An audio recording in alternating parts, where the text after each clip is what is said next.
Bueno, vamos a ir arrancando, ya son 1:03 para los que ya se hayan podido sumar, para respetar el tiempo de todos los que ya se han sumado. Así que, ¿te parece bien, Dino? Arrancamos, nomás estás muteado todavía. Si querés Sí, sí, desmutearte. sí, dale, Bueno, Juan. arrancamos. Entonces, Adelante. bueno, buen día para todos. Vamos a arrancar entonces con el webinar. Buen día. Antes que nada, muchas gracias por sumarse, y sabemos que hay muchos webinars y muchas actividades todo el tiempo en la web. Muchas gracias por tomarse el tiempo de sumarse y de estar presentes acá en esta actividad.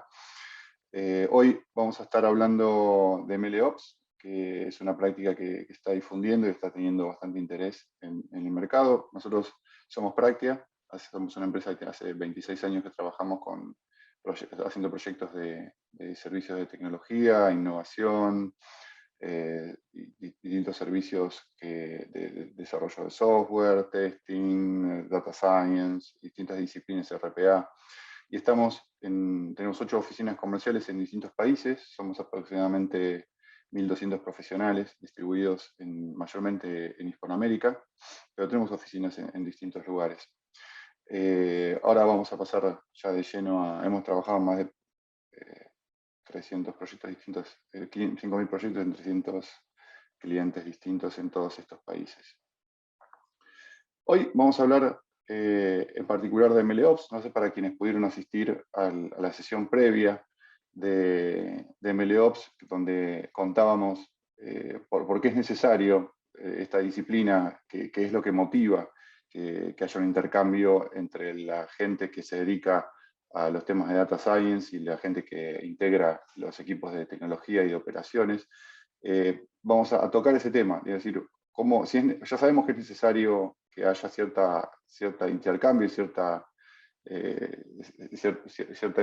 contaminación entre un grupo y el otro en cuanto a la forma de trabajo.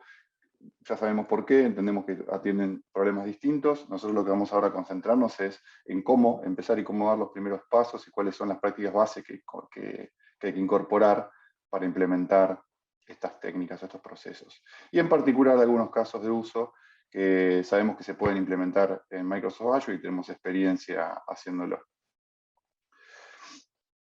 Como contábamos en la sesión también pasada, hoy por hoy DevOps es una práctica que se está utilizando mucho para la parte de ingeniería de software.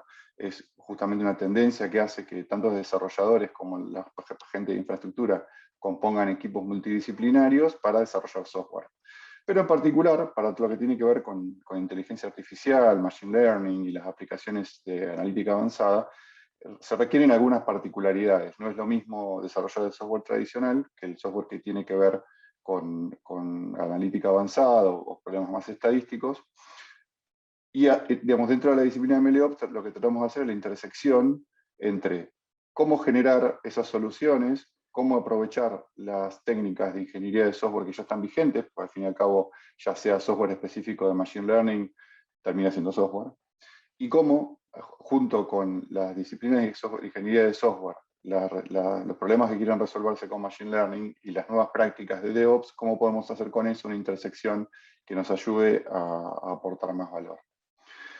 Como les contaba antes en la reunión anterior, en el webinar anterior, nos focalizamos en el por qué es necesario, digamos, de por qué es que surge este conflicto de que cuando estamos haciendo software dedicado a temas de Machine Learning o de analítica avanzada, hay cierto cortocircuito, por así decir, en el conocimiento, en la disciplina de generar estos modelos estadísticos con la parte más de operación, de cómo hago con eso una aplicación que funcione. Entonces, si ya sabemos que tenían como mindset distintos, el data scientist y, por así decirlo, el data engineer, ¿cómo podemos hacer para esto materializarlo y cómo llevarlo a procesos para que esto pueda tener un intercambio donde se aporte el mayor valor posible y se aprovechen las prácticas que ya existen en la ingeniería de software? Todo lo que tiene que ver con DevOps, lo mencionamos antes como una nueva disciplina que se está digamos, generando para el desarrollo del software tradicional, integra tanto la parte de desarrollo como es la parte de todo lo que tiene que ver con el plan de proyecto, el código que se genera, armar los builds, las versiones, las buenas prácticas de versionado, junto con, en un equipo multidisciplinario, tener en cuenta lo que tenga que ver con el monitoreo, la operación, los despliegues, el versionado y el mantenimiento posterior. En particular, lo que vamos a estar contando es cómo hacer en particular esto en los entornos de Data Science. Construir el modelo, como decíamos antes, de inteligencia artificial y de Machine Learning es un tipo de problema más exploratorio que tiene que ver con la innovación, con ciclos iterativos, con ir iterando nuevos proyectos, viendo la factibilidad de que los datos hagan que los modelos que se generan tengan un resultado. Y ahí hay cierto entorno exploratorio donde muchas veces hay que ir medio fallando y probando e incorporando cosas nuevas y probando. Es un entorno más bien exploratorio, que tiene un problema con una connotación completamente distinta a que una vez que logramos tener un prototipo, dejarlo en funcionamiento, mantenerlo, escalarlo y que eso tenga las características que esperamos de cualquier software. Es decir, no estaríamos esperando alguna aplicación, no sé, para hacer registros contables o lo que fuera, no tenemos que ponernos a explorar cómo sería hacer un registro contable. Digamos, eso ya está determinado, tiene una forma ingenieril de resolver ese problema y ya está resuelto. En este caso tenemos que mezclar las dos cosas. Tenemos que mezclar las etapas exploratorias de indagación, de ver si realmente el problema puede resolverse con técnicas de data science, a llevarlo a generar una aplicación que entre en producción y que funcione según las características de mantenimiento y de funcionamiento y operación esperada. Ese último problema es un problema típico de ingeniería. En el caso de los modelos analíticos, nosotros tenemos como una especie de, como decía antes, de etapa media exploratoria y evolutiva, que implica generar y desarrollar nuevos modelos, irlos actualizando, revisar la performance, ver si se ajustan o no a los resultados que esperábamos resolver como problema de negocio. Tiene cierto comportamiento que tenemos que validar en cuanto a capacidad de respuesta, en qué proceso se quiere insertar, cómo es que se espera que el resultado esté disponible. No es lo mismo si yo necesito que el resultado del modelo predictivo sea un resultado instantáneo en tiempo real, o si puedo hacer un proceso batch y obtenerlo después.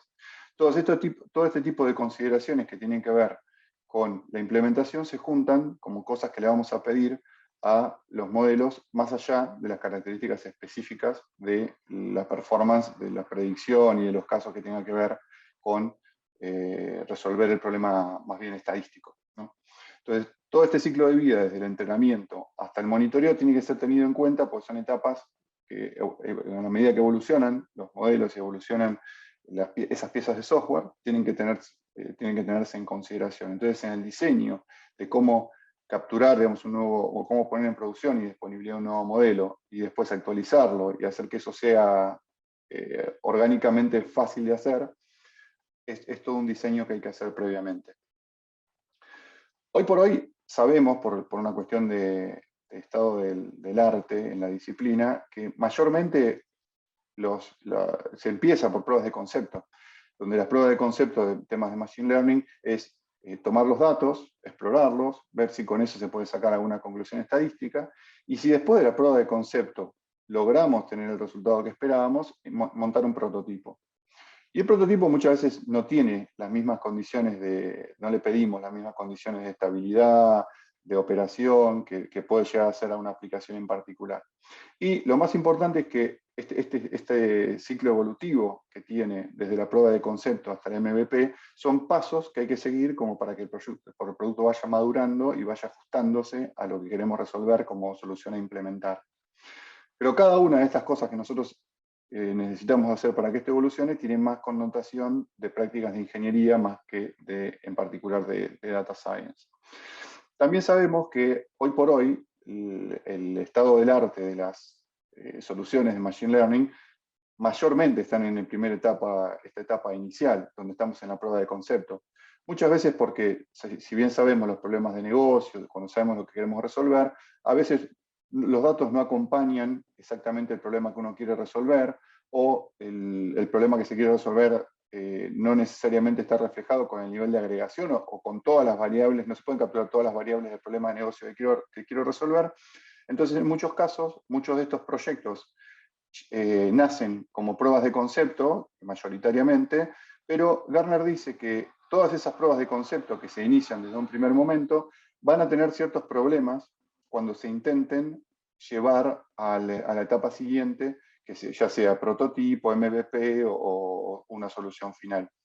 Justamente porque las connotaciones que decíamos, exploratorias que tienen las pruebas de concepto son bastante distintas en cuanto a las características del software que se construye, comparado con lo que implica poner una aplicación en producción o dejarla disponible en términos de operación.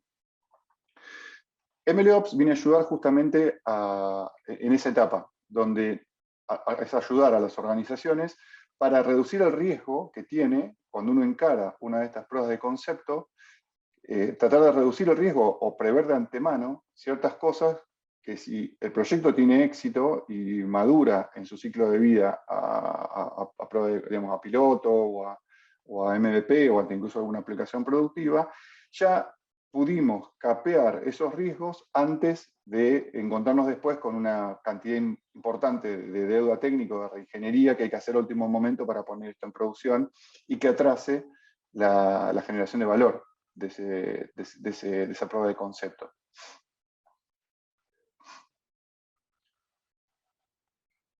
Cuando decíamos que todo lo que tiene que ver con el diseño de aplicaciones de Machine Learning y encontrar la solución a ciertos problemas de negocio a través de Machine Learning era un proceso más bien exploratorio, todo lo que tiene que ver con la operación de los sistemas tiene otras connotaciones que desde el momento de la prueba de concepto generalmente no le damos. A nadie se le ocurriría en una prueba de concepto básica ponerse a decidir ciertas políticas o ciertos procedimientos para operar una solución que todavía no sabemos si es viable o si va a aportar valor.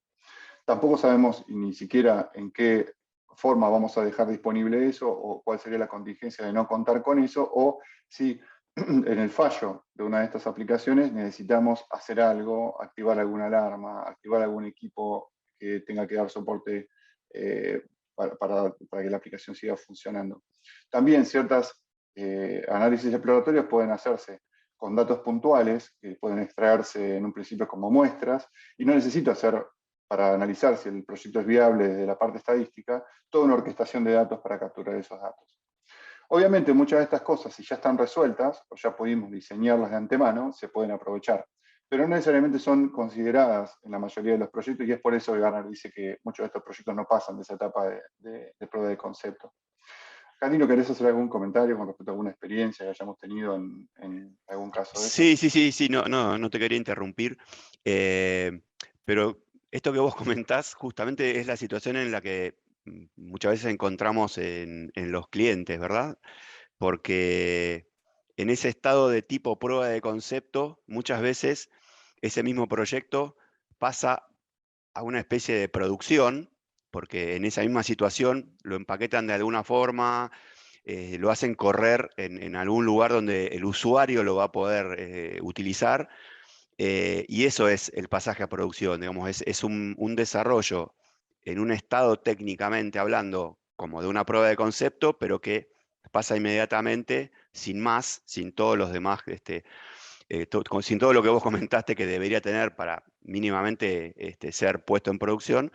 Y bueno, lo usan así. Y nos encontramos con que, bueno, después de mucho tiempo de rodar un área de analítica o un área de ciencia de datos, tienen infinidad de proyectos en esta situación que son usados, pero son inmanejables, inmantenibles, nadie sabe quién lo hizo, cuándo, porque la gente que lo hizo entró y salió. Y es justamente la situación de madurez en la que encontramos la mayoría de los clientes, ¿no? Sí, bueno, en algunos casos hasta incluso que se genera como una especie de forma de ejecución de un script o de un programa y que ni siquiera sabes si lo están usando, cuánto lo están usando, si está ejecutando, si está dando error, o no tenés siquiera trazas de saber si se está utilizando o no y si está aportando el valor esperado. Sí, O sí. por ahí, digamos, la forma de enterarte que dejó de funcionar es porque te llama el usuario y te dice, mira, esto que me dejaste, este script que tenía acá ya dejó de correr y no sabes muy bien si cambió la máquina donde lo estaba Sí, corriendo sí. o tuvo algún otro problema de ese Y estilo. yo lo veo como una particularidad de los proyectos de ciencia de datos, porque obviamente esto que decimos se puede aplicar a cualquier tipo de desarrollo, uno puede ser más o menos prolijo o estar en distintos niveles de madurez, digamos, de cómo producir el software. Pero la propia forma de trabajar para un científico de datos, que es en su ambiente de experimentación, con su Jupyter Notebook o algo por el estilo, hace que sea más difícil pasar de esos entornos a uno productivo, ¿no? Que bueno, es lo que vamos a ver un poco más adelante en la charla.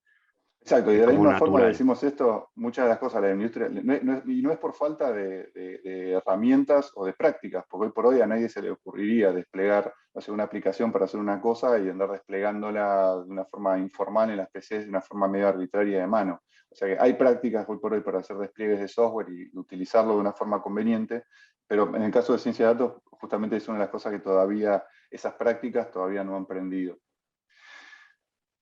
¿Cómo arrancamos entonces en esto? ¿Cuál sería el roadmap inicial para empezar a pensar en cómo puedo mejorar la situación de las POCs y las soluciones que estoy generando de Machine Learning o de analítica avanzada? Vamos a separarlo nosotros conceptualmente en dos etapas, que es la forma que nos gusta encararlo. Primero hay una etapa de diseño, como si fueran las reglas de juego, me gusta decirles. Como decir, vamos a armar un equipo multidisciplinario compuesto de data scientists, expertos de negocio, machine learning engineers o data engineers o técnicos que tengan que ver con lo que ya sea la experiencia que viene dada por el software. Esos equipos multidisciplinarios, que es lo que clásicamente se maneja en estas células de DevOps o células de agilidad, deben setear cierta especie de reglas de cómo sería mejor generar ese software para que todas estas cosas no sucedan, o por lo menos sucedan de una forma esperada o controlada. Entonces, hay como una primera etapa donde la nivelación de conocimientos en cuanto a las técnicas de programación, en lenguajes, las herramientas que vayan a usar, ponerse de acuerdo. Estos tres pasos primero lo que tienen que ver es más que nada con ponerse de acuerdo. Ponerse de acuerdo en qué, por ejemplo, van a usar un determinado criterio de calidad para aceptar el software, para pasarlo de una etapa a la otra. Se acepta el código muerto, se acepta tal código, hay ciertas técnicas para escribir el código o ciertas herramientas que deben favorecerse y otras que deben evitarse. Cómo se va a algunas técnicas y recomendaciones para que todo el mundo empaquete o reaproveche módulos y librerías de una determinada manera, que entiendan cómo implica trabajar con componentes y si esos componentes van a estar invocados por APIs, por servicios, si se van a usar tecnologías de despliegue, qué tecnologías se van a usar, para que todos sepan en qué contexto están trabajando y que no están trabajando únicamente en el contexto de una máquina personal, sino que hay otra serie de herramientas que es necesario entender, que no tienen que ser expertos, no necesitamos que ninguno sean expertos en todo, pero sí entender que las piezas de software que se están generando forman parte de otra cosa más grande y cómo es que una cosa se interrelaciona con la otra. Y también, en el caso de que haya ciertas rutinas que se usan frecuentemente, módulos o rutinas que se reaprovechan de conexión a datos, que todo el mundo conoce, que están documentadas adecuadamente, que todo el mundo entiende y no está reescribiendo todo el tiempo ciertas formas de extraer datos de bases de datos o lo que fuera. Luego pasar a un proceso de diseño, donde por diseño se empieza a poner de acuerdo cómo es el entorno de trabajo y cómo es el proceso de despliegue. Es decir, cómo es que el científico de datos y la gente que está trabajando con los modelos estadísticos hace que eso termine estando en una instancia de ejecución. ¿Cómo es ese proceso? ¿Cómo está diseñado? ¿A través de qué herramientas? ¿Qué pasa en cada una de las etapas? ¿Y qué tienen que lograr para hacer? ¿Y qué hacer y qué no hacer? ¿O qué evitar hacer? Esas cosas es importante diseñarlas, tener un proceso de trabajo, un puesto de trabajo uniforme, tener un proceso de despliegue adecuado y acordado. Y por último punto, una vez que la aplicación está andando y ya sabemos cómo es que eso funciona, ¿cómo me voy a enterar que eso falló? ¿Cómo me voy a enterar que eso necesita revisión? ¿Cómo me voy a enterar que está funcionando adecuadamente? Que los valores no solo de performance del modelo, sino en cuanto a tiempo de respuesta, o por ejemplo se puede haber hecho una actualización en un modelo y ese modelo dejó de tener el tiempo de respuesta esperado y eso empieza a fallar, da timeout, o por ahí está esperando más y el proceso de negocio está siendo perjudicado por una cuestión que tiene que ver no con un requisito no funcional, con algo que está disponible y no tanto con la performance del modelo. Eso es importante, diseñar todos estos procesos y tener en cuenta y que todo el mundo esté al tanto de que eso está haciendo, están poniéndonos de acuerdo en que eso tiene que ser de esa determinada manera. Aparecen también después, en el momento de producción, tener manuales de operaciones, registros, procesos de gestión de incidentes, procesos de gestión de nuevas peticiones o modificaciones, que esas son cosas que en la industria de software ya están bastante trilladas, hay un montón de procesos de eso y hay mucho escrito de eso. Pero bueno, lo importante es entender por qué los procesos de Machine Learning tienen que incorporarlos como práctica. Y luego de que hicimos ese diseño y esa puesta en común de las reglas de juego para todo el equipo, empezar a instanciar ciertas pruebas de concepto, que acá hay como distintas variantes. Lo ideal es empezar con Greenfield, con algo que todavía no fue diseñado, y empezarlo desde cero, ya empezar a imaginarse cómo esto se va a desplegar.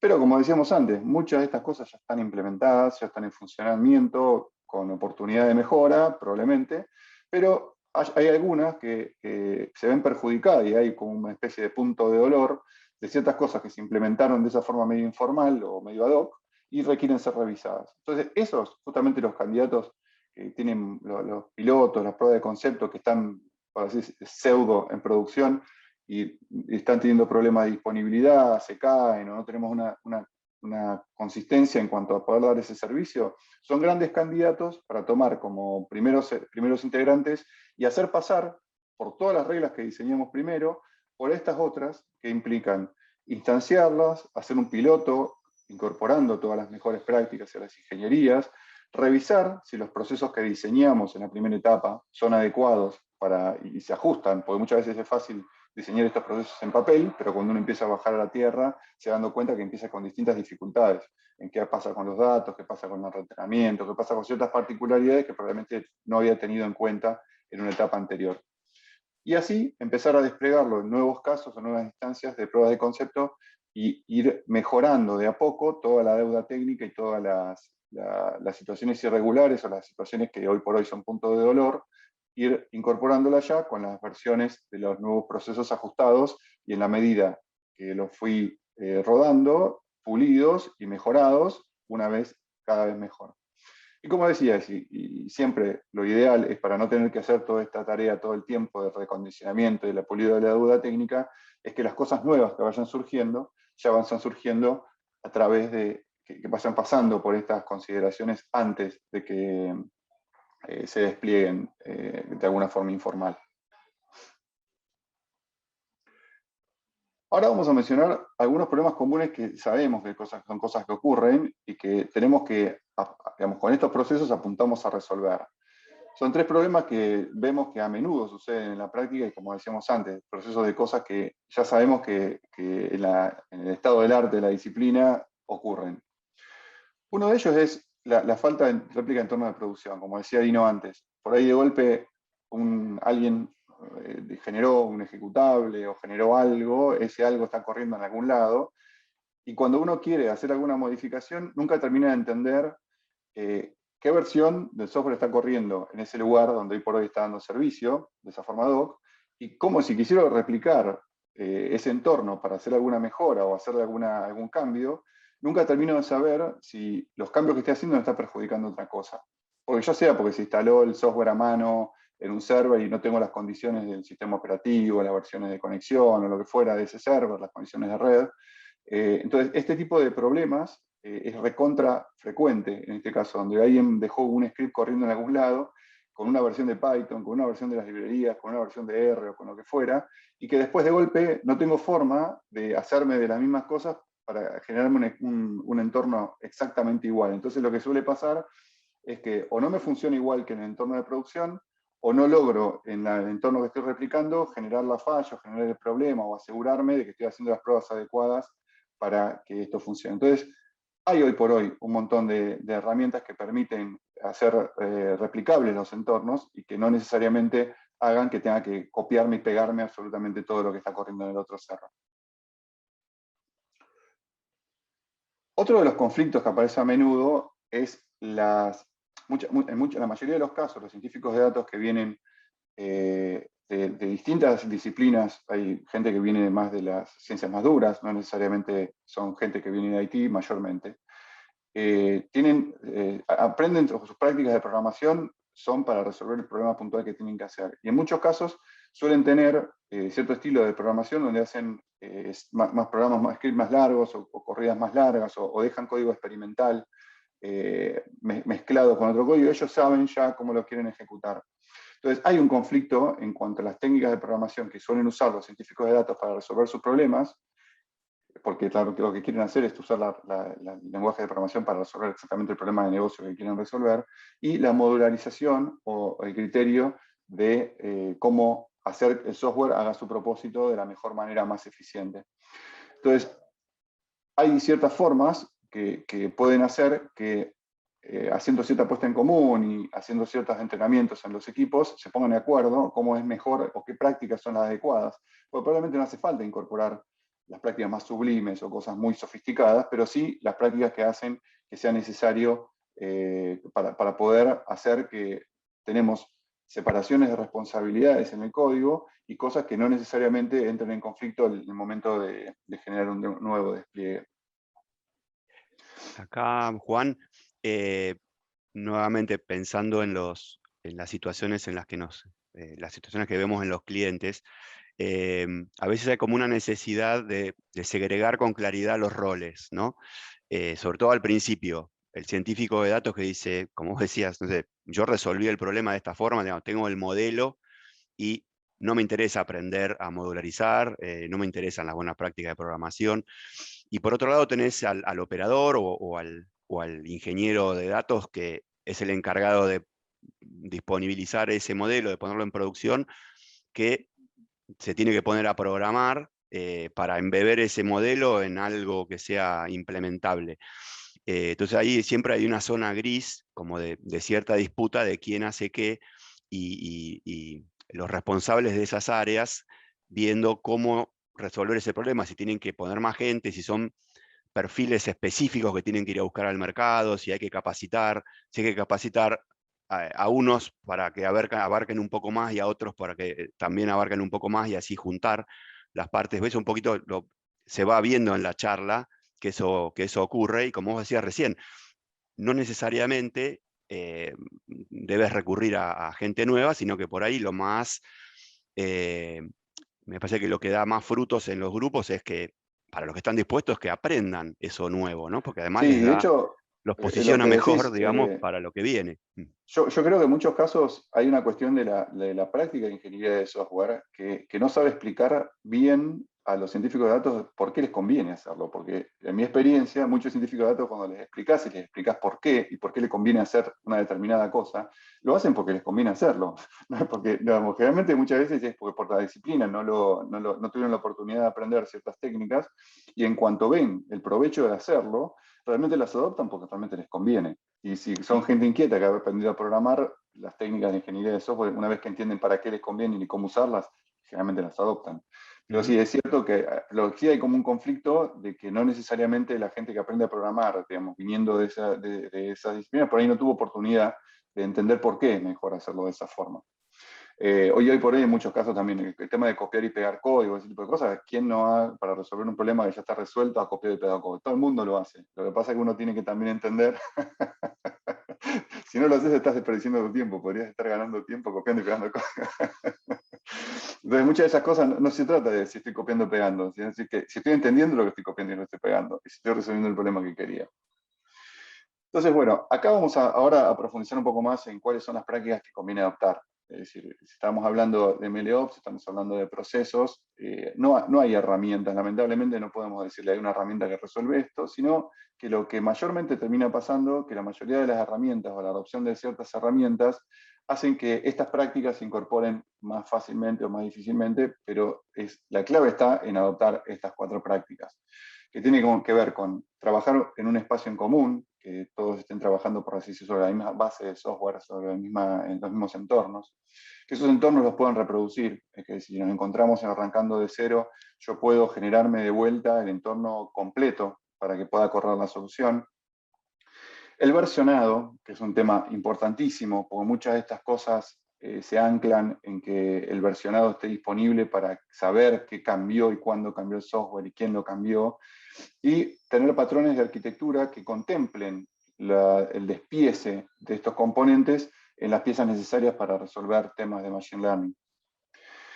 En cuanto al espacio de trabajo en común, hoy por hoy hay muchas formas de hacer esto. Uno puede trabajar en imágenes de máquinas virtuales, puede trabajar en contenedores, puede trabajar en distintos entornos. Lo importante no hay uno que sea mejor que otros, sino que se pongan de acuerdo en tener un entorno y que ese entorno, esas herramientas que están utilizando, y por ahí hay una cantidad, infinidad de herramientas que se pueden aportar, y si uno viene con una herramienta medio esotérica o que la usa poca gente, va a ser probablemente difícil que otras personas que vienen atrás traten de usar el mismo lenguaje. Por ejemplo, hay muchos lenguajes que tienen una adopción bajísima, no quiero mencionar ninguno en particular, pero hay muchos lenguajes que no son mainstream, digamos. Y si adopta uno de esos lenguajes, ¿qué pasa con el que venga atrás y lo va a tratar de usar? Entonces, una de las primeras etapas que hay que hacer es decir, bueno, de todo este super ecosistema de cosas que aparecen, digo, bueno, ¿con cuáles me quedo? Digamos, ¿en cuáles empiezo a trabajar por defecto para que todos trabajen y todos utilicen las mismas herramientas y no me empieza a parecer que, nada, acá a fulano le apareció, es como decir, no, fulano habla en esperanto, y no, si querés hablar con él, tenés que hacer las cosas en esperanto cuando quiere hablar esperanto. Y yo decía, bueno, pero pará, estás en un equipo que ninguno habla esperanto. Entonces, ese tipo de cosas es necesario ponerse de acuerdo, y no quiere decir que uno sea extremadamente astringente o cabeza dura de decir, no, me niego a adoptar cualquier otra cosa, pero que si adopta ciertos otros lenguajes para resolver un problema, hay una razón de fondo y todo el mundo entiende y está de acuerdo que es la mejor forma de hacerlo. Entonces ahí conviene algún espacio de trabajo en común definir de antemano con qué herramientas se trabaja y cuál es lo esperado para que todos se encuentren. Esto a veces viene facilitado, en particular vamos a tocar el tema de Azure y lo que ofrece Azure Machine Learning, que hay ciertos templates de máquinas que ya tienen todo instalado. Es decir, yo necesito usar Python, R, RStudio, lo que sea, digamos, distintas herramientas de SQL o lo que fuera, en lugar de ponerme a configurar desde cero algo, ya vienen templates de ciertas máquinas. Esto lo ofrecen otras nubes también. Pero en el caso particular de Azure, yo ya tengo por diseño una máquina virtual que se llama Data Science Virtual Machine, que tiene todas las herramientas configuradas. No tengo que perder el tiempo instalando Python, instalando Conda, instalando cosas, ya viene eso configurado. Y no necesito ponerme a hacer una línea base de software, porque puedo adoptar esta línea base de software sin necesidad de tener que ponerme a configurar desde cero. Otra de las prácticas es tener entornos reproducibles. Y entornos reproducibles quiere decir a que si, por ejemplo, no sé, recibo un zip con un par de .pys o un par de notebooks de Jupyter y tengo que ponerme a ver cómo ejecutar eso, probablemente no sepa qué versión de Python ejecutó el que lo hizo, qué versiones de qué librerías está haciendo, y empiezan a tener incompatibilidades en cómo poder en marcha esas piezas de software. Entonces, hay distintas estrategias para tener entornos reproducibles que van de lo más sofisticado a lo más sencillo. Es que si yo adopto algún workspace de la nube, en este caso puede ser el Machine Learning Workspace de Azure, pero hay equivalentes en otras nubes también, ya ahí viene dado que ciertas herramientas ya están instaladas en cierta versión, entonces yo ya sé, por una cuestión de definición y de línea base de ese versionado, que cualquiera que incorpore los scripts ya fueron creados en ese entorno. Otra forma de hacerlo es también manteniendo un bitácora, un registro de configuración del entorno. Si yo en lo que es el conocido requirement txt de Python o alguna YAML de Anaconda o algunas rutinas que uno puede construir ad hoc en R, y yo puedo con eso regenerar el entorno de ejecución con la misma versión de Python, de las librerías y todas las cosas que el creador original del proyecto generó. Entonces no necesito encontrarme de la vuelta y darme cuenta que estaba usando una versión distinta de la de Python a la que yo estaba usando, o una versión más nueva de R. Otra forma también de simplificarlo es llevándolo ya un paso más allá del entorno de trabajo de Data Science, que son los Docker Files, los contenedores. Yo puedo resumir todo lo que es la configuración en un archivo de definición del contenedor, y ahí ya puedo tener de antemano, digamos, puedo saber qué cosas necesito hacer para que ese entorno corra adecuadamente. Una cosa que también que mencionaba antes, la importancia del tema del versionado, es que muchas veces suele pasar que si por el motivo que fuera hay ciertas personas que no están familiarizadas a usar software para versionar, suelen compartir el código como si fueran archivos sueltos, como si fuera una carpeta, un .zip. Mientras que en la ingeniería, en la disciplina de ingeniería de software, ya está bastante difundido el tema del versionado hace muchos años. Es algo que se incorporó hace muchísimos años y fueron cambiando las herramientas, pero la filosofía es la misma. Es decir, no solo me quiero enterar qué cambió, sino quién lo cambió, cuándo lo cambió y por qué lo cambió. Eso no está dado si yo lo tengo en un archivo de Dropbox o si lo tengo en un archivo de OneDrive o lo que fuera. Entonces, es necesario, en un principio, hacer cierta conciencia, digamos, en el resto del equipo y explicar las virtudes que tiene versionar. Y en un principio, si no hay una madurez suficiente como para que estemos todos trabajando sobre la misma línea base de código, por lo menos que tengan como si fuera un repositorio en particular, los data scientists que trabajen sobre un repositorio que nosotros con eso ya ganamos, que pueden incorporar las prácticas de versionado y podemos darnos cuenta de la bitácora de cambios del código que se hace sobre una línea base de algo. Si yo necesito saber cuántos archivos cambió, cuándo los cambió y quién los cambió, digamos, en un principio, si estarían dos repositorios distintos, yo podría chequear y validar qué cosas cambiaron.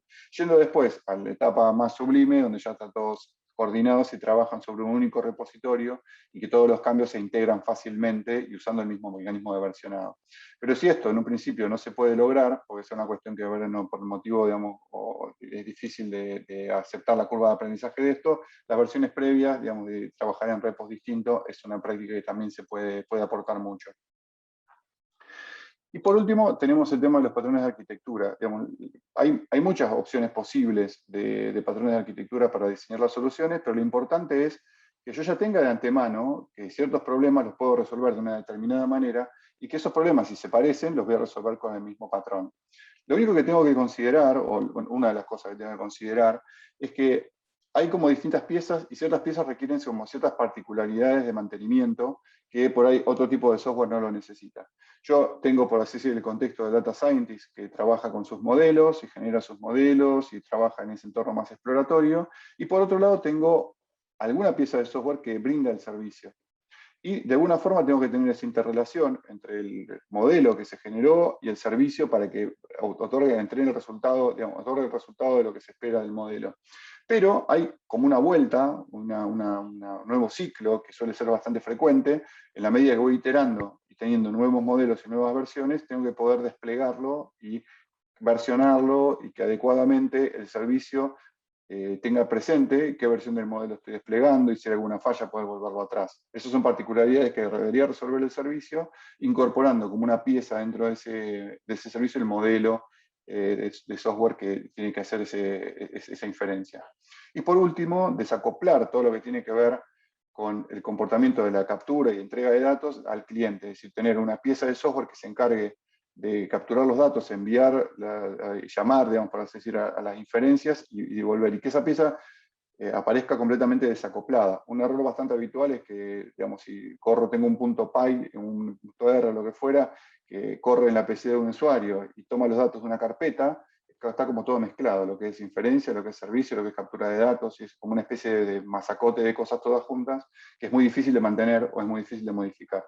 Entonces, teniendo en cuenta que las arquitecturas de Data Science requieren de estas distintas responsabilidades, es necesario incorporar algo que me ayude a modularizar estas cosas de esta determinada manera. Hoy por hoy también, con respecto a la nube, muchas de estas cosas, estas funciones que yo tengo que incorporar en cada una de estas piezas de software, las tengo disponibles ya en la nube. Entonces, en algunos casos de estos, por ejemplo, un caso de uso en alguna nube puede ser usar estos recursos que ya están dados y no tengo que ponerme a inventar o a pensar demasiado, puedo usar directamente ya, seleccionar estos servicios que ya vienen como servicios estándar. Lo mismo puede ser en la nube de Google, o ya puedo adoptarlo todo coordinado y diseñado y construido de una determinada manera para que todas estas piezas y estos módulos no tengan que ponerme a diseñarlo yo a mano, sino que directamente en las herramientas que tengo de trabajo para las soluciones de Machine Learning, en los workspaces ya tengo todo diseñado, ya está pensado cada pieza de software para utilizar para el rol específico. Entonces, si tengo una cuenta de storage, los datos si los almacena se guardan en esa cuenta de storage, las versionados se guardan en el mismo lugar y no tengo que ocuparme de construir toda esa integración entre los distintos servicios. Dino, ¿acá querés contar algún caso de algo que nos hemos encontrado y que hemos pasado por este proceso? Podemos aprovechar para mostrar algo más práctico de cómo implementamos alguno de estos patrones que vos fuiste mostrando. Este gráfico representa una solución real que está productiva en un cliente. Yo creé un proyecto ad hoc para esta charla, que no es exactamente el código del cliente, pero que representa la misma funcionalidad. Esto, como decía, esquematiza uno de los patrones de diseño que vos mostrabas recién. A la izquierda, ¿Querés compartir vos para mostrar? Y bueno, Dejo de compartir entonces. bueno. Ahí se está viendo.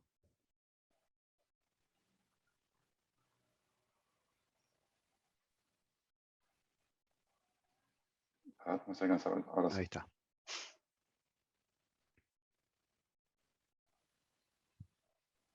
Ya están viendo, es la misma diapositiva que estabas mostrando.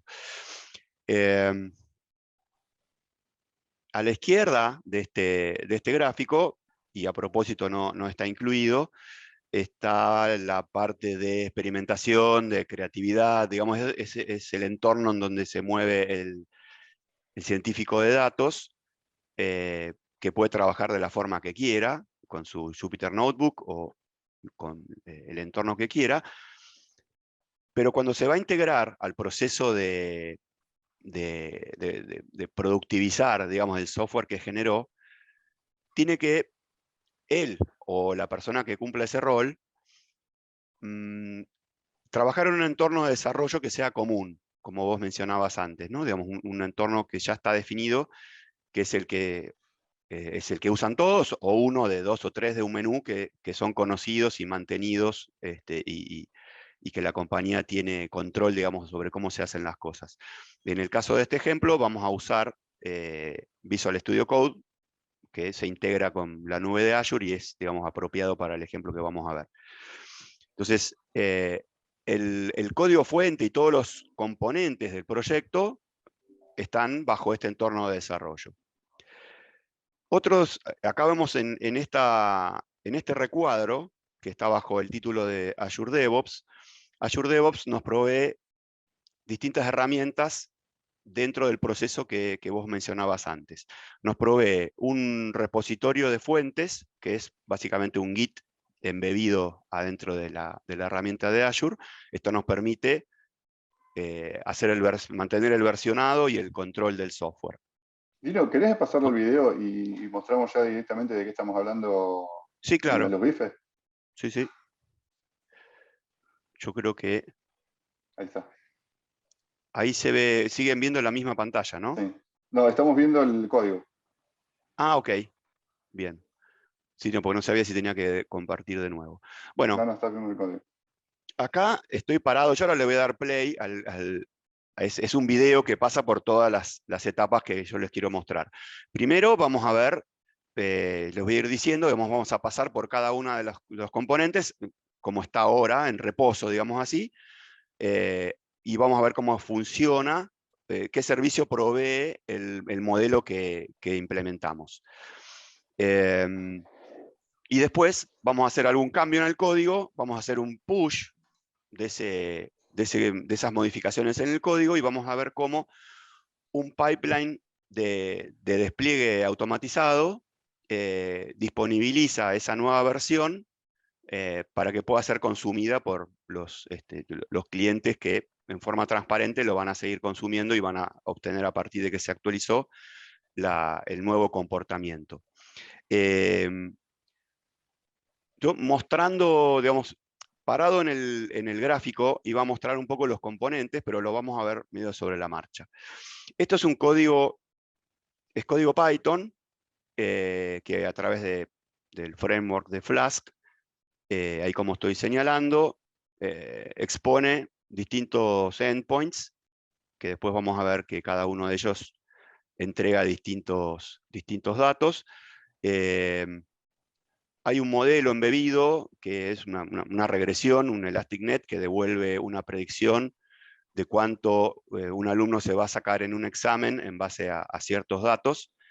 Hay una versión que toma los datos que se le envían como parámetro y hace la predicción en base a esos datos.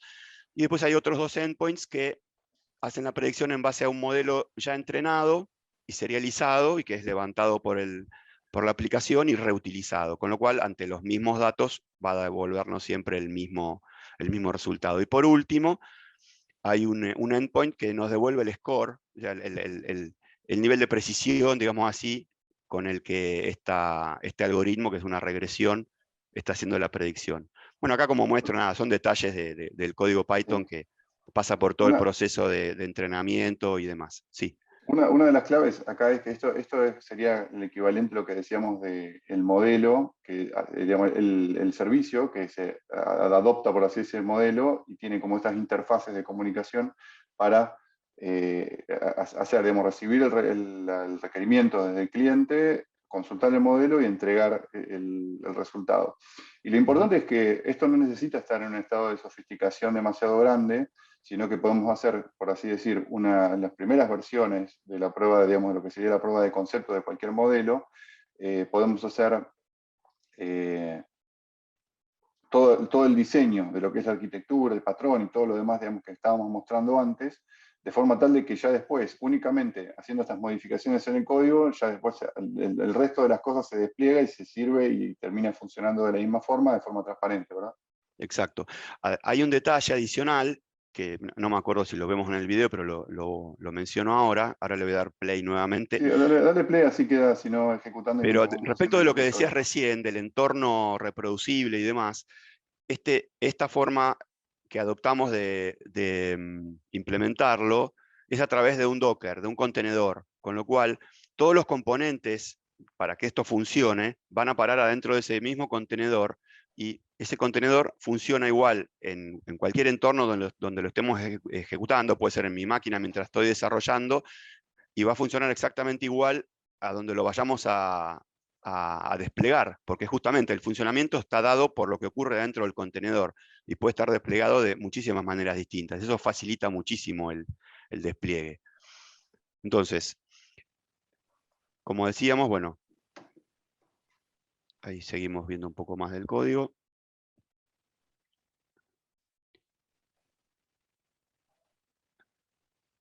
Estoy pasando por los distintos componentes. Acá estoy, esto es Azure DevOps, que es a donde vamos a hacer el push y va a venir a parar el código fuente. Hay programado un pipeline que está escuchando, que está atento a cuando hay actualizaciones en este repositorio, y a partir de cuando detecta una nueva versión, va a ejecutar este pipeline que va a generar la nueva imagen Docker que contiene nuestra nueva versión. Ese pipeline, que acá lo vemos, es un pipeline de una especie determinada que hace el build de la imagen y el push en el repositorio de donde lo vamos a consumir. Acá se ven, bueno, algunos detalles de que utiliza como fuente un repositorio Git. Le estoy diciendo qué repositorio, qué rama es la que va a estar escuchando. Y el push lo va a hacer sobre el contenedor que vemos ahí, dentro de una Azure Registry y con un nombre determinado, la imagen.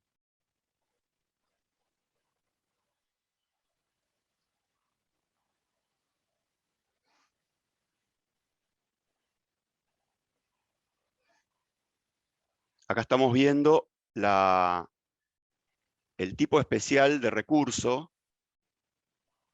A ver qué pasó de largo. El despliegue se hace sobre un tipo especial de recurso de Azure, que es una Web App for Containers. Bueno, acá estamos viendo el repositorio.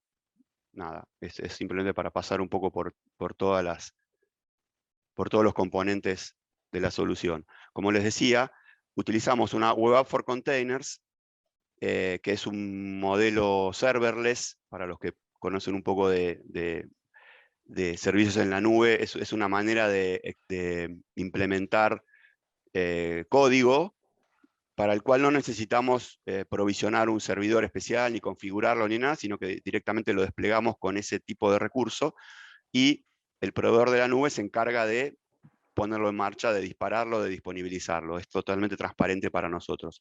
Eso Y es esta es una...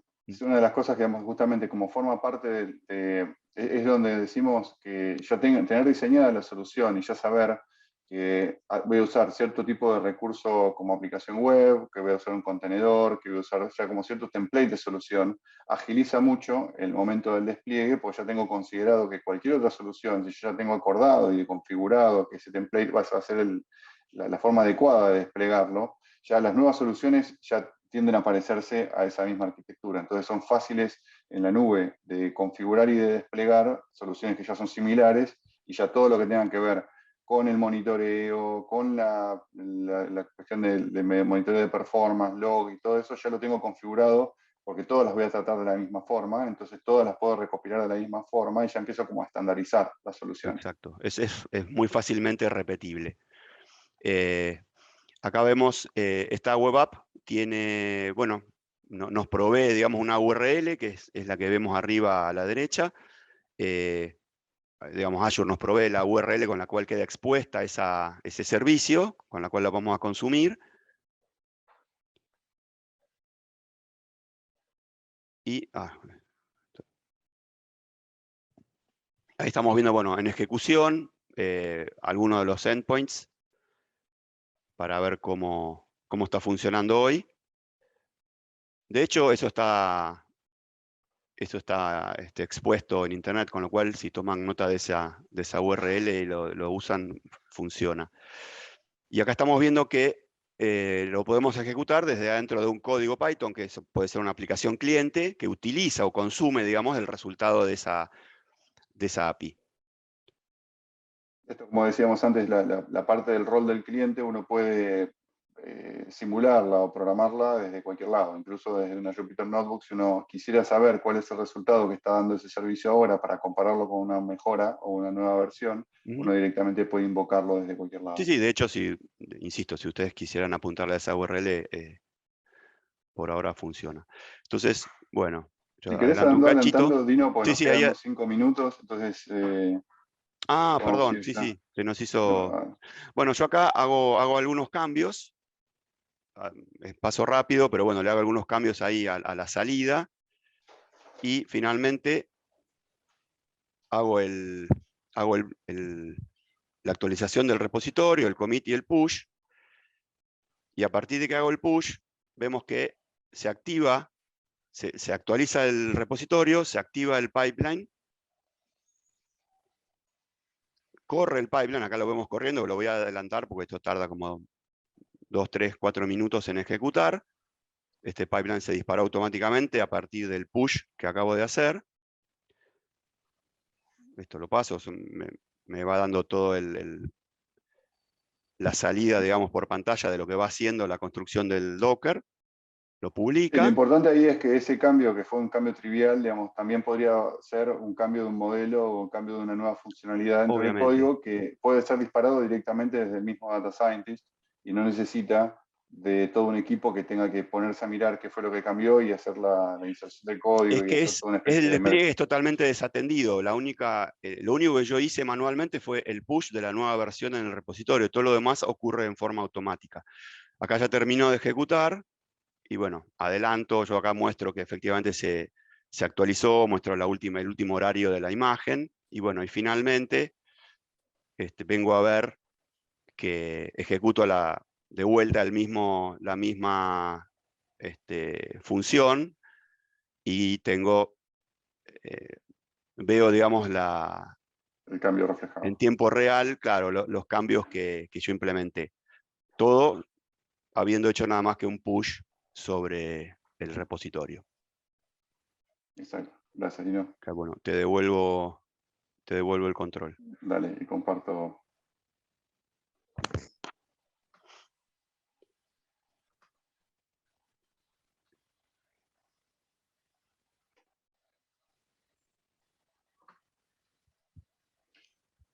Bueno, como comentamos antes, eso que ya mostró Dino es una forma de implementar los primeros pasos de MLOps, teniendo en cuenta esas 4 cosas principales que mencionamos que tienen que ver con el entorno en común, el versionado, los patrones de diseño y los entornos reproducibles, pero muchas veces, si uno ya incorpora alguna de estas herramientas, como el Azure Machine Learning Studio, esas cosas ya vienen diseñadas en la solución para que eso se cumpla. Se va a cumplir tanto el versionado como la reproducibilidad, como el tema de los despliegues y todo eso, porque ya viene en la misma herramienta diseñado para que si uno incorpora todas las funcionalidades que ya vienen pensadas en esta solución, ya vienen. Digamos, no tiene que ponerse a aprender nada, directamente usa el producto tal cual como está dado y el versionado de los datasets, el versionado de los experimentos, el armado de los pipelines, el despliegue y versionado de los modelos, ya uno simplemente por usar la herramienta y por usar los workspaces ya vienen dados. Entonces, no tengo que ponerme por convención a diseñar nada, sino que lo que tengo que acordar es decir, bueno, ahora a partir de ahora vamos a usar una de estas soluciones para adoptar las otras prácticas, porque en realidad estoy adoptando la herramienta y la herramienta ya las provee. Entonces, muchas de estas cosas, si uno ya toma alguno de estos workspaces en la nube, ya vienen dadas. Pero ¿qué pasa? Tienen una curva de aprendizaje. No es trivial para una persona que viene trabajando en su computadora o en su máquina o con alguna set de herramientas, de golpe adoptar esto sin una curva de aprendizaje adecuada. Y otra de las cosas que tiene también es que esto cambia y hay veces que requiere no solo estar al tanto con la versión actual, sino que ponerse al día en cuanto ofrece nuevas funcionalidades. Los entornos que habitualmente nos encontramos, como decíamos antes, son muy distintos a trabajar directamente en ese tipo de plataformas. Mayormente nos encontramos el caso de versionado que decíamos de que no todo el equipo versiona de la misma forma y adecuadamente. Se trabaja en Python, que se pasan a ejecutables y se despliegan de esa forma. Se trabaja en Jupyter Notebooks o Markdown, DR, y esas son soluciones que hoy por hoy están desplegadas de esa determinada manera. Entonces, hay una curva de aprendizaje que seguir. Entonces, ¿qué pasa con esto? Digamos, ¿cómo hago para pasar de una punta a la otra y sin pagar abruptamente el costo de cambiar de una cosa a la otra? Y una primera mejora que podemos hacer, y que en muchos casos es lo que se está implementando en los casos donde nosotros estamos ayudando con la adopción de MLOps, es empezar por la parte de los entornos comunes y hacer los entornos reproducibles y versionado, y a través de herramientas de entrega continua, lo que acaba de mostrar Dino, se hace el despliegue a través, teniendo en cuenta cuáles son las prácticas que tengo que aplicar, me pongo de acuerdo en todo el equipo cómo hacerlo y no tengo que pagar el costo de aprender toda la plataforma y hacer que todo el mundo use esa plataforma y tenga que pagar el costo de esa curva de aprendizaje. Entonces ya con empezar a pensar en esas 4 prácticas que hablamos, que tienen que ver con los entornos comunes, el versionado, la reproducibilidad de los entornos y los patrones de arquitectura, yo puedo aportar una primera mejora, que es ya empezar a trabajar de esta manera, para que en el día de mañana yo pueda adoptar e ir incorporando de a poco, ya sabiendo que tengo esas prácticas pensadas y diseñadas, empezar a incorporar servicios más sofisticados. Como les decía antes, muchas veces esto es un pipeline de despliegue que aplica no solo para Machine Learning, sino que para también cualquier otra solución. Pero en particular, teniendo en cuenta el tema del reentrenamiento, el tema de los componentes y las particularidades de Machine Learning, este pipeline, que es un pipeline genérico, puede implementarse y desplegarse, como mostró recién, en una arquitectura que sigue los lineamientos de MLOps y implementa todas las mejoras y todas las cosas que tengo para ganar de hacerlo. Muchas veces, como les decía, no se puede adoptar de una, pero también dentro de lo que ofrece MLOps en Azure para incorporar, muchas de estas cosas ya tienen como cierta curva de aprendizaje facilitada. Yo puedo aprovechar y usar las notebooks, si los data scientists están acostumbrados a usar notebooks, puedo usar notebooks también en este entorno. Puedo adoptar los repos, puedo adoptar y construir pipelines específicos, ya sea usando la herramienta que viene en el workspace de Machine Learning o porque la diseño y la construyo en base a la gente de ingeniería y empiezo a incorporar estas cosas. Y muchas de las cosas que aparecen acá como oferta, nos dimos cuenta que son las mismas cosas que dijimos antes. Container registries para empaquetar y hacer reproducibles los entornos, storage, cuentas de storage, que son los componentes que mencionamos que estaban en los servicios. La gran ventaja de adoptar esto es que ya, por así decir, viene configurado out of the box. Por supuesto, probablemente configurarlo así tenga más costo que si yo puedo hacer una especie de selección muy particular de cada uno de los componentes. Pero bueno, hay un trade-off y puedo cubrirlo con las herramientas que están en la nube. Entonces, como conclusiones, nos queremos llevar, digamos que, o por lo menos de esta charla, queremos que queden por lo menos presentes, que lo principal para adoptar MLOps hoy por hoy tiene que ver más con adoptar estas prácticas y ponerse de acuerdo entre los equipos de Data Science y de Data Engineering y Machine Learning Engineers, o quiera llamarse, para que cualquiera de las demás cosas ya puedan adoptarse sin mucho inconveniente. Con esto hemos llegado justo a tiempo, a las 2 de la tarde.